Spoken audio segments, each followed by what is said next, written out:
এক ছোট্ট গ্রামে বসবাস করত বৃদ্ধা মহিলা, তার বড় ছেলে, বড় বৌমা আর ছোট ছেলে।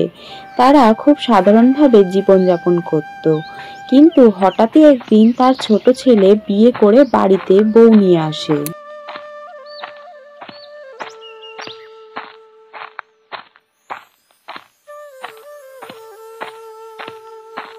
ইরে রাজু, তুই কাকে সঙ্গে করে নিয়ে এলি বাড়িতে?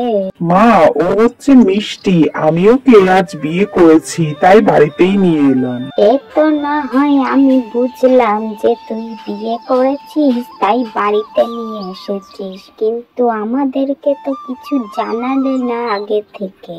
মা, আপনাকে জানানোর মতন আমরা সময়ই পাইনি, কারণ আমার বাবা আমাকে বিয়ে দিয়ে দিচ্ছিল অন্য জায়গায়। ওই জন্যই তো আমরা তড়িঘড়ি বিয়েটা করে নিলাম। তা বিয়ে যখন হয়েই গেছে তাহলে চলো ঘরেই চলো, বাইরে দাঁড়িয়ে থেকে আর কাজ কি?